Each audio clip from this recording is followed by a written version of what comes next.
Hi, you guys. Hi, Desiree. Oh, thanks, Sarah, for inviting followers. I have a lot of little book read and tell, some more from our mission statements. Hi, hi, hi. Did everyone get to read that book by Stephen Covey? Hi, Rita. Hi, Kara. Thanks a lot for inviting followers.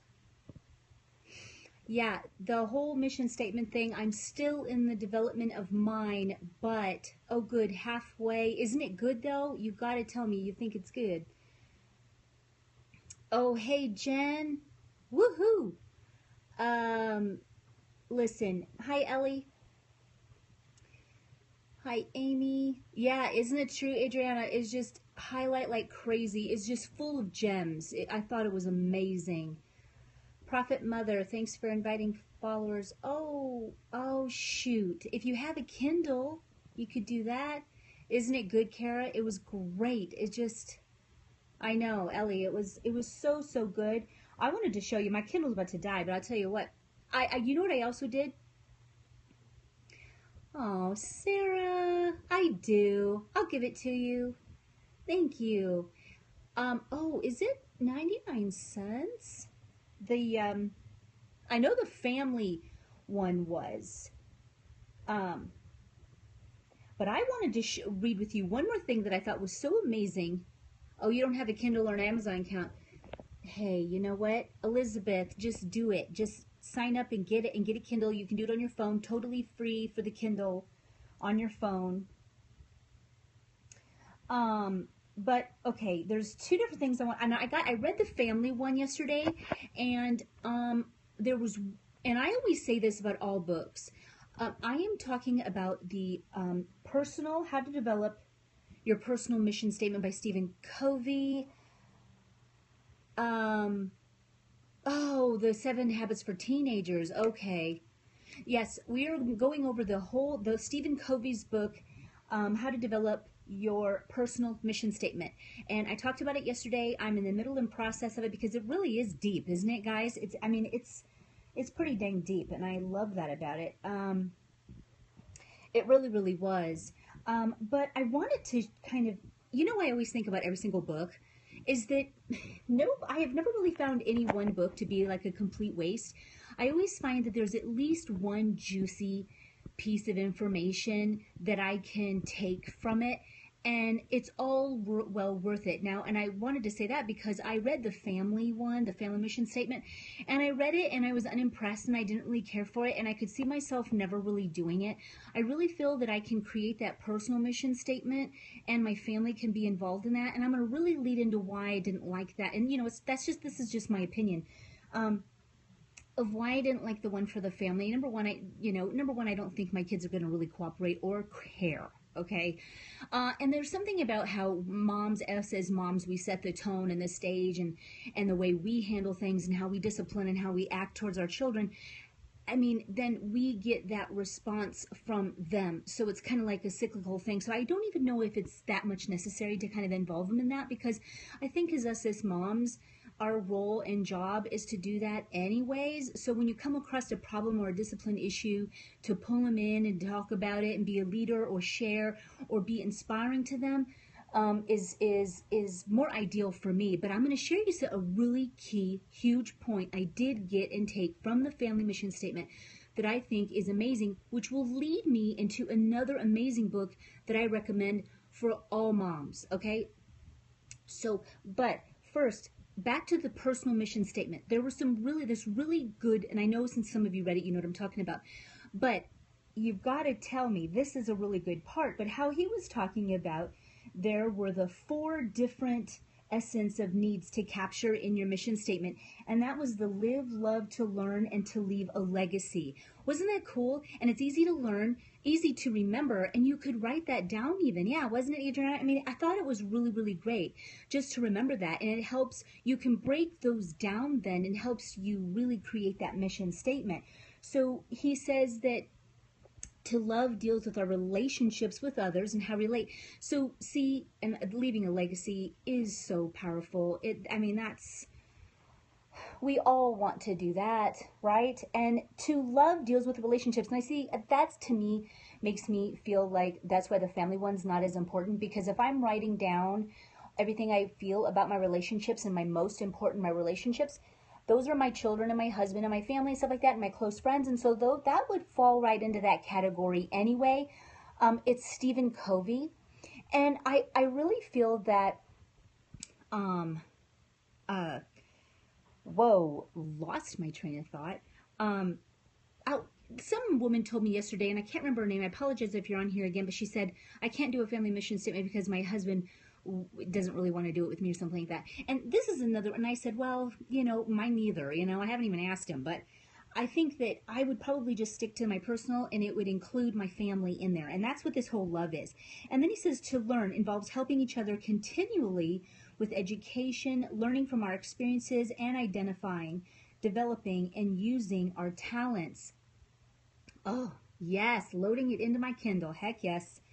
And to learn to love, and to leave a legacy. To live, of course, I missed that one, but to leave a legacy um, is a spiritual need for a sense of meaning, for a sense of mattering in life, that we truly contribute, add value, make a difference, have deep connection with the eternal and divine part of our nature.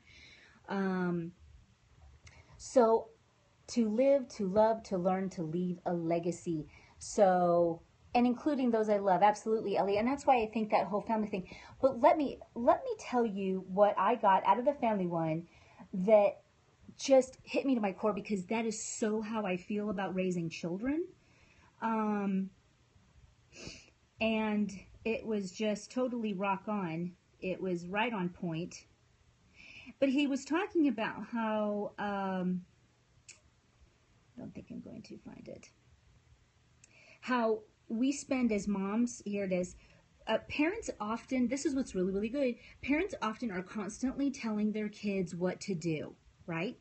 There's no real leadership, no companionship, no friendship, no common vision, no common purpose, no building of an internal compass in either the parents or the children. Now, consider in contrast the story of a family with a family mission statement, where and that's where I love that part, because if you think about it, you know how you're always like, get ready, do this, do that. No, I told you this, you got to obey me, do this. Yes, I agree. And that, and also too, this way with the whole mission statement, I wasn't like, I'm not into that. I don't really want to write a family mission statement. It can totally go within my personal, and I can't wait to dive in. But I will tell you, and I've already started, but I do want to tell you, one of the things that really changed my life when it came to raising children, oh, Elizabeth, hey, I'm glad you're back, is, does anyone here know Dobson in the Christian realm? Dr. James Dobson. Does anyone know him? Well, anyway, my mom was a big one into him, big advocate of Dobson, and nothing bad against Dobson, okay? But my mom's whole deal with me and my kids and with us is that she was always into, you tell them what to do, and they better obey you, and they better be good, and if they're not good, then these are the consequences, and it's that kind of hardcore stuff. And so I was always into that, okay? In the beginning, I thought, okay, this is what I got to do, but I'll tell you what, in my gut, I always knew that that's not how I wanted to do it. Now, this is just my style and how I feel, but number one, always listen to your mother, your gut instinct as a mom, always, because I ignored mine for years. Yeah, well, listen, one of the things that changed my life about understanding children and how they think and how they feel and how you can really develop, like that talked about the family mission statement, about how you develop that relationship, and where children want to work with you instead of it's a control issue. Whenever there's control, it never works. Do you ever notice? This whole control crap, I hate it. If I even see books, oh, thanks, Rita. If I even see books that say, get your children to obey, I just want to buy it so I can burn it. That's how, I'm telling you guys, that's how much I am. And I'm totally, I get it in the Bible, the obey. I get it. But, and I want them to be able to respect me enough so that they will. Do you know what I mean? And that's what happens to me now. Does it happen all the time? Heck no. Heck no, does it happen all the time. But do I ever do things right in the way God wants me to do all the time? No. Yes, Ellie, it's all about mutual respect. And I don't think you respect children when you tell them what to do. When you say, get off that computer right now, and you go take your bath and you brush your teeth right now. And if you don't, I'm going to unplug your computer. Okay? That's the kind of stuff that I feel is controlling. I mean, it's called respect. So I started saying, you know what, babe? It's about time that we wind down and all that. So how about we pop some popcorn? And yeah, and they get angry. Let's pop some popcorn. Let's do this. Let's cool it for the night, together and go wind down together. Something like that. My kids are like, oh yeah, okay, I'm coming. But the minute you tell them what to do, yeah, it doesn't work so well. And so anyway, I love that juicy nugget out of the Family Mission book. The rest of the book I didn't really care about, but it was 99 cents.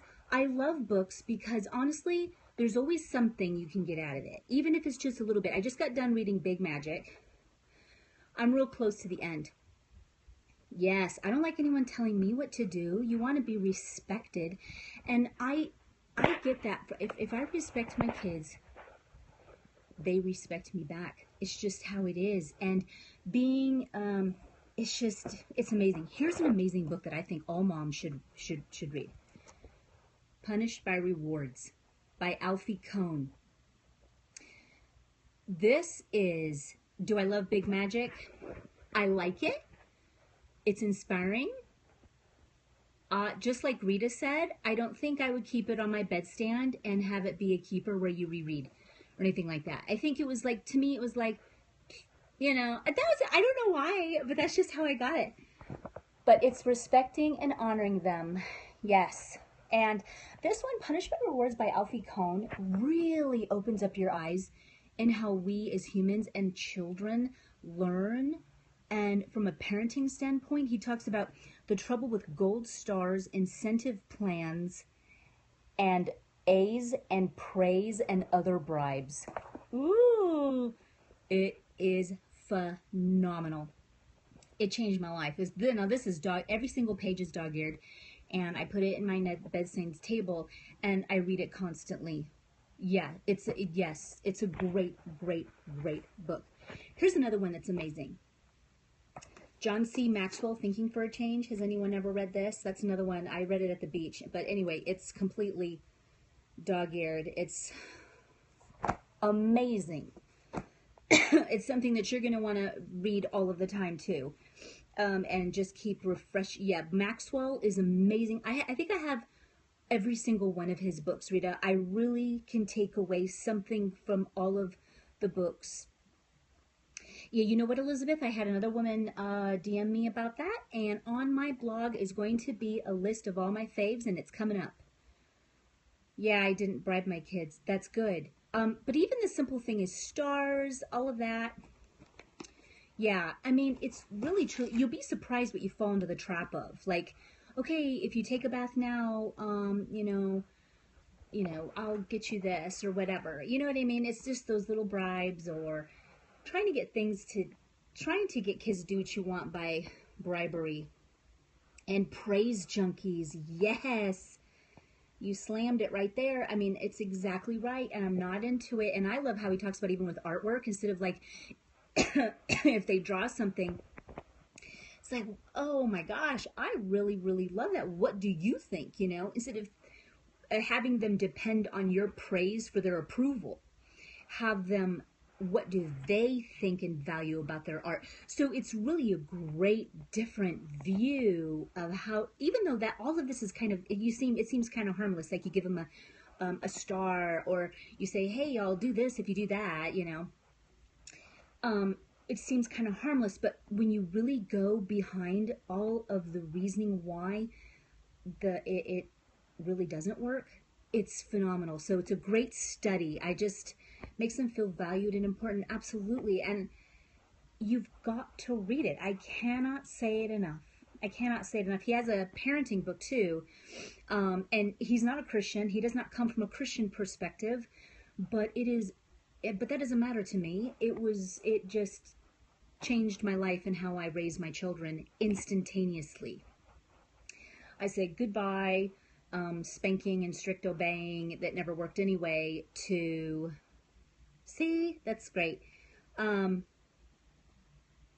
Yes, then you ought to be reading. If you're going to be a mom here soon or on the horizon, you should totally read it, because it's just even amazing how us as humans think and what we want, and even how you were raised. So it gives you kind of a good perspective on that. You're like, wow, so this is why I'm kind of weird now, something like that. Totally read it. It's a really good book. And John C. Maxwell, you can't go wrong with him. Yeah, you're gonna have to. And Thinking for a Change, it's really great. He talks about thinking. And I'll give you a couple things. When you highlight the whole book, it's hard to give you a couple highlights, but I'm gonna, Rita, did you read this one yet? I mean, honestly, it's so amazing. He's just talking about thinking and planning your life, and he does talk about planning your life, which is also amazing. People, he said, talks about how they wake up, make up their to-do list. Yes, they are. They wake up, make up their to-do list, and dive into action, although some people aren't even that strategic. Fewer individuals plan their lives 1 week at a time. He just really talks the value of planning your life. Oh, Rita. You too. I mean, in all those books, it's so inspiring, and I love all your little book reviews, Rita. It's just been so wonderful, because I love how we can share our love of reading and really glean off of each other on the great books that are out there that we can gain insight and inspiration and really grow from. So it's been really, really wonderful doing scopes like this about the great books that we've read. So anyways, I'm not going to go into, just believe me, it's amazing. Here's another thing I wanted to show you about my planners. I'm going to switch focus for just a second. I'm going to spin you. Okay, remember how I was in the Maverick? This is extra wide Chic Sparrow, and I bought it, and it does, Ellie. I bought it thinking, and it cost extra money for the extra wide, and I thought I needed it in order to harness a lot of books. Okay, so then I was like, oh, because I have a lot of these Chic Sparrows, okay? So I was like, holy cow, check it out, Jenny, look what you've got in your drawer. Okay, this is just a wide. This is, I think, a buttered rum Chic Sparrow, and this is a wide. Look at how beautiful it is. Maybe it's an American Dream. I don't know. But it's so delicious, I can't stand it. And look, it holds all 6. I think I've got 6 books in here. I do. So, I mean, check it out. So, I don't know, guys. The extra wide, unless you plan on putting in, is that all American? Okay. Unless you plan on putting 10 in your book, I just don't even think you need to. Don't even spend the money, because you can put it in here. And one of the things I'm really having fun about, and Shannon Noel from Illustrated Faith, once I saw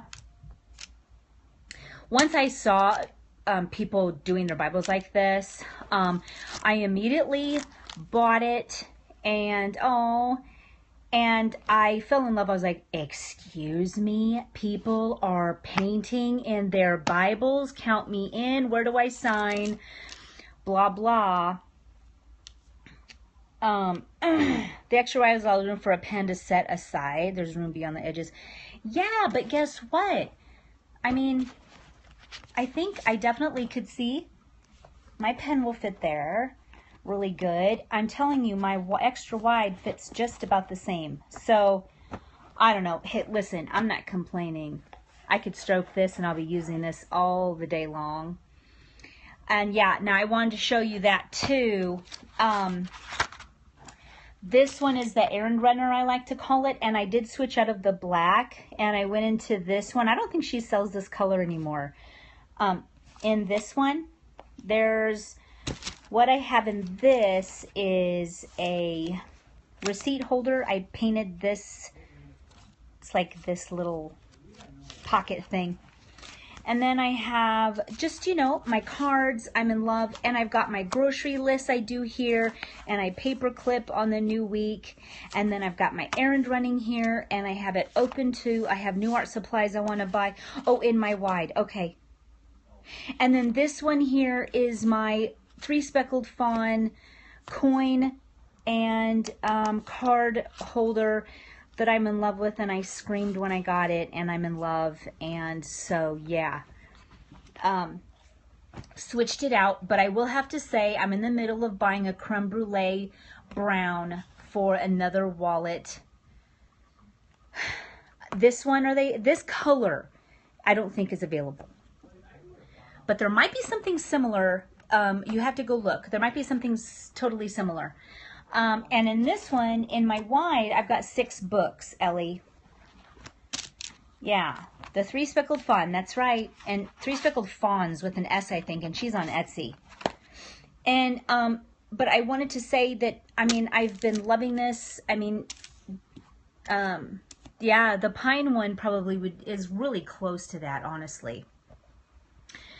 And I just kind of took that whole splash painting. Oh yeah, well, and I also want to get like the black Maverick and Narrow.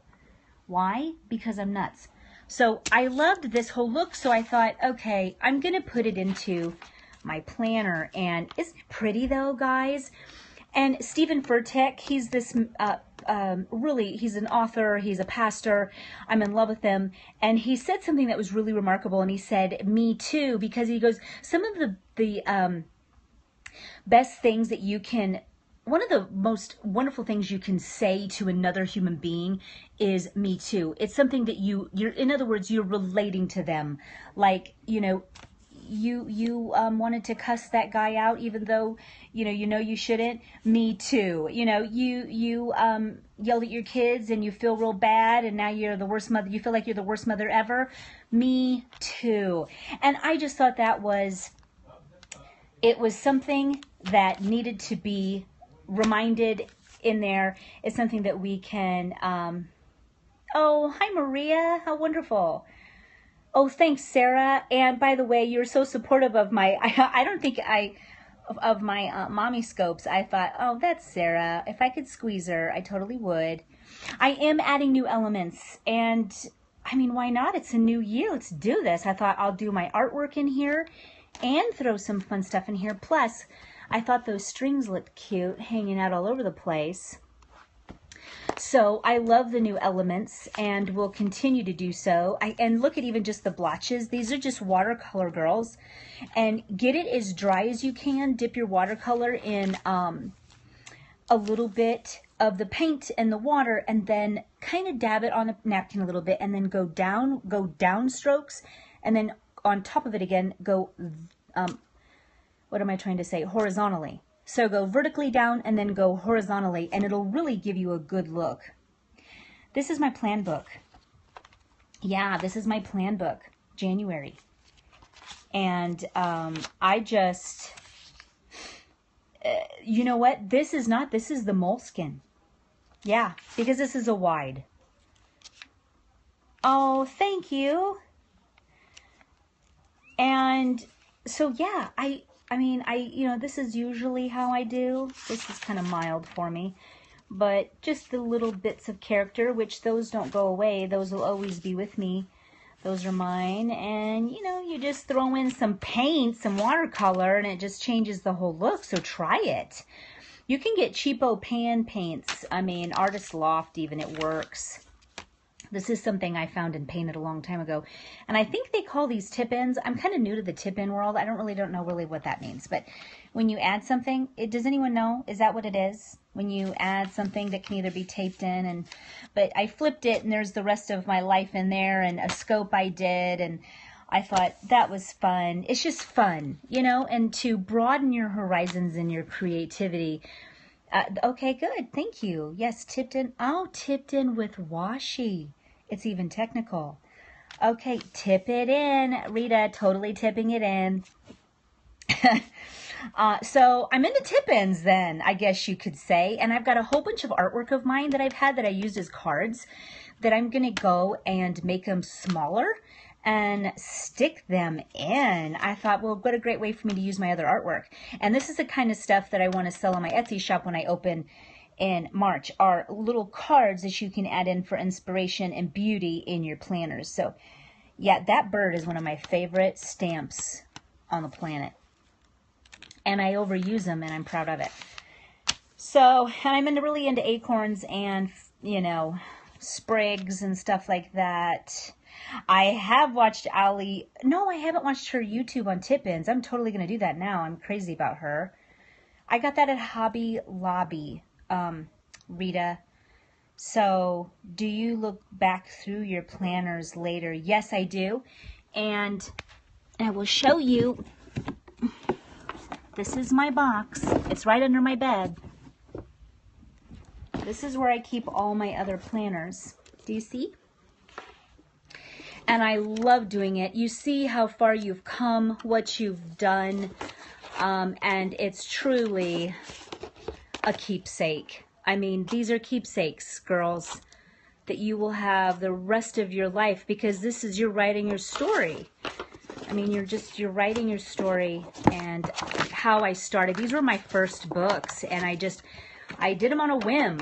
I wanted to be able to use the Traveler's Notebook with my method, and when I figured this out, and I was like, I'm totally doing it. I'm calling them plan books, and I love them. So I always look back on them, and especially the Keepsake Park. Now then I went into Narrows then. Sure I can, Sarah.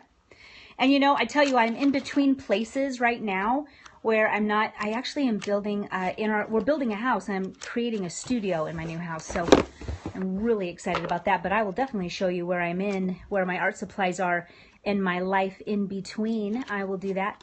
So this is this is my favorite one, is in the back where I have all of the keepsakes of what went on. And so this is definitely worth going back through. Like, that was my Halloween that I scripted, and because I journal more in the back. Once I hit October 31st, or the last day of the month, the rest of the pages are for wonderful memories that happened within that month. So I will go through and talk about all that we did, all those special times. That's when our house sold, and my Bella's horse shows that she had, and you know, I love it. Okay, I could scroll back through these and stroke it 24/7. You know, Novembers, freaking Decembers. December was a fun one. No, it's just white acrylic paint is what I use on the covers. Yep. So this is where I keep them, and obviously I'll need several of these amazing boxes, and Michaels carries them, and whether they look different or whatever, I will keep them forever. They're like journal books to me, because, you know, this is just the story of your life, and you're planning life and how you're growing. So anyway,